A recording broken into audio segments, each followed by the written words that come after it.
Kapatid, mag-aral tayo. Kasi pag hindi tayo mag-aral, lagi tayo magsasalungat, hindi talaga tayo magkakasundo. Oo. Kaya lagi kami nababash. So magkakasundo tayo pagka bumalik tayo sa Quran at Sunnah. Yun lang naman ang masabi ko sa inyo. Kapag mayroon tayong hindi na pagkakaunawaan, mga kapatid, balik ka sa Quran at Sunnah. Yan ang matanong ko sa iyo.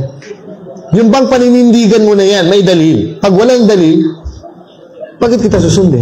Halimbawa, sa ibang sekta, bibigyan ko ng sample. Ibang sekta, at ito ang una, nung noon, naalala ko noon, pag tinanong ko yung matatanda, saan ang Allah?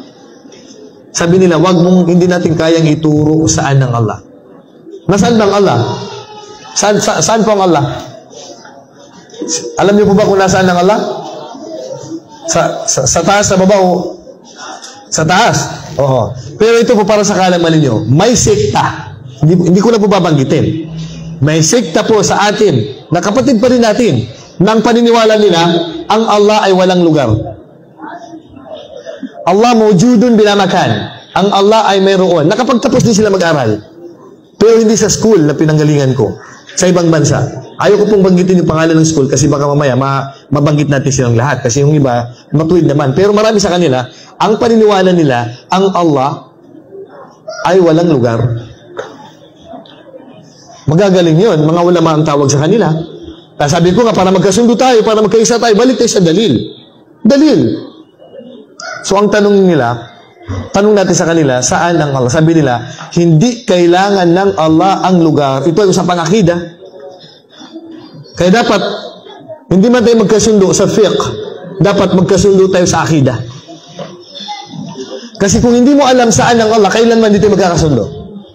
Unang-una, ang Allah, marami tayong dalil. Unahin natin ang panindigan nila.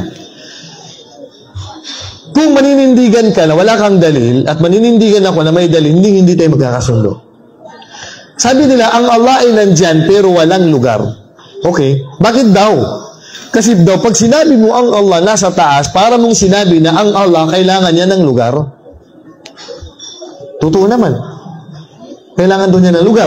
Ang problema, itong mga sekta na to, mas madali nilang makuha ang kumbaga, ang simpatya mo. Bakit? Kasi inuuna nila ang utak kaysa dalil. Yukaddimuna al-aql ala an-naql. Inuuna nila ang nauunawaan mo kaysa dalil. Bakit? Tingnan niyo po.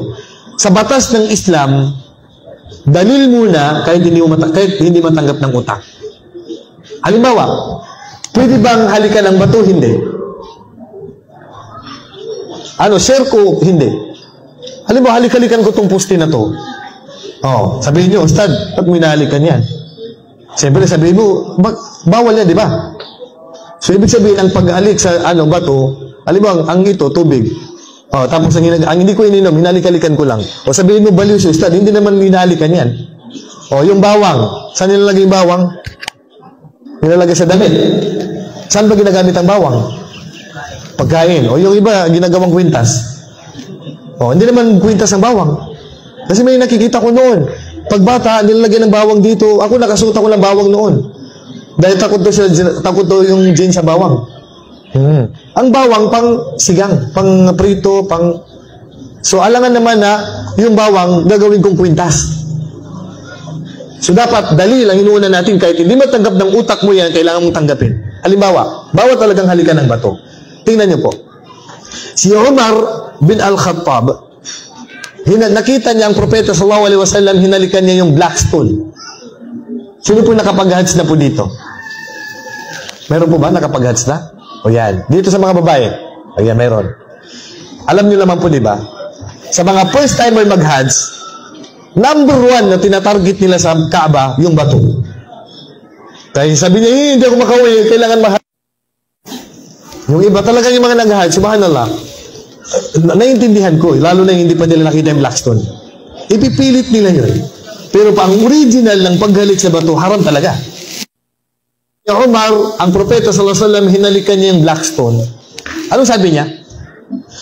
Kung hindi ko lang nakita ang propeta sallallahu alaihi wasallam na hinalikan ka niya, hindi kita halikan. Sinabi ni Umar yun. Bakit? Fa innaka la tanfa'u la tadur. Dahil wala ka namang naitutulong, wala ka rin na hindi ka rin nakakapanakit. Pero anong inuna ni Omar? Dalil o yung utak niya? Dalil. Dahil nakita ko ang propeta yung hinalikan ka niya, hahalikan din kita. Kasi hindi ko matanggap ng utak na pwede kang halikan. Ibig sabihin, dalil. Ngayon, sabi nila, ang Allah wala sa taas. Bakit? Kailangan daw niya ng lugar. Hindi natin sinabi ng Allah kailangan niya ang lugar. Ang Allah ang nagsabi na nasa taas siya. Tinanong ang babae sa hadis na rawahu Muslim. Ang rawahu Muslim, mahina na hadis o malakas? Malakas. Quran, Sahih Bukhari, Sahih Muslim. Kaya nga Sahih. Pag sinabing Sahih, wala nang debate. Sahih na. Correct na. Sabi ng propeta sallallahu alaihi wasallam sa babae, sabi niya, Ayna Allah. Sabi niya, nasaan ang Allah? Hindi naman siguro magtatanong ang propeta ng lugar kung walang sagot, di ba? Pwede ba yun na magtatanong ng lugar tapos walang sagot? Halimbawa, magtatanong ako ng saan po yung Gaisano? Doon po. Hindi, ang tanong ko po, gaano kalaki ang Gaisano? So, alangan naman na yun ang tanong niya, saan? Tapos ang sagot, gaano kalaki? Pag tinanong kung saan, ang ibig sabihin, nagtatanong ng lugar. Kaya sabi ng propeta sallallahu alaihi wasallam, saan ang Allah? So sabi ng babae, fis sama. Hanggat sa may isang salaysay na nagturo sa taas, sabi niya, fis sama. Ang ibig sabihin ng fis sama, sa itaas ng langit.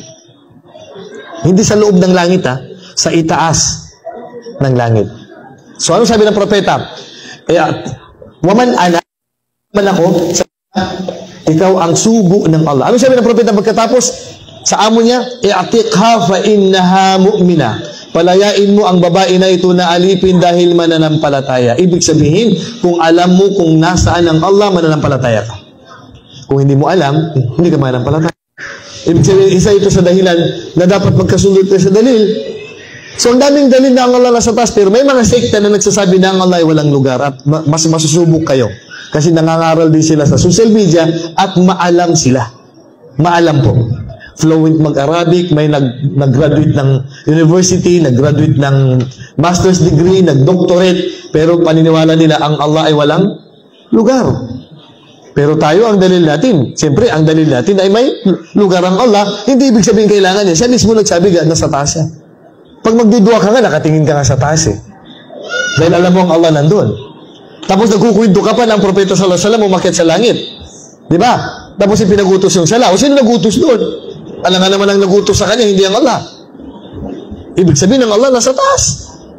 So hindi natin pwedeng sabihin na ang Allah ay wala sa taas kasi yun ang dalil.